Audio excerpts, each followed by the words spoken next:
Most developers fail this question because they forget one critical detail: NULL values. If either the first name or last name is NULL, your entire result becomes NULL. Let me show you how to avoid this trap. The simplest approach uses the CONCAT function. Pass in first name, a space and last name. The function merges them into a single string. Most databases also support the double pipe operator as shorthand. Both methods produce identical results when all values are present.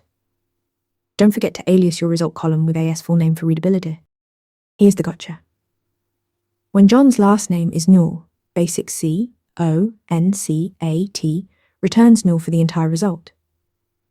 We lose his first name completely. The solution is CONCAT_WS, which stands for concatenate with separator. This function ignores NULL values and only joins the non-NULL parts. Now John appears correctly as just John, and Sarah shows as Sarah Smith. This is the professional way to handle missing data. Syntax varies by database engine. PostgreSQL and SQLite use the double pipe operator natively. SQL Server uses the plus sign for concatenation but also supports CONCAT, and MySQL and PostgreSQL both offer CONCAT and CONCAT_WS. The safest choice for cross-database compatibility is CONCAT_WS, which works everywhere and handles NULLs automatically.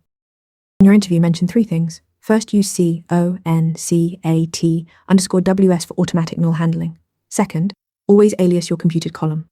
Third, acknowledge that syntax differs across databases, but CONCAT_WS is the universal solution. This shows you understand both the mechanics and real-world edge cases. Combine columns with CONCAT_WS to safely handle NULLs and work across all database engines. Practice more SQL questions with Interview Mentor to ace your next technical interview. Want to nail questions like this in your next interview? Interview Mentor gives you hands-on practice with real questions. Every answer gets a grade with specific, personalized feedback.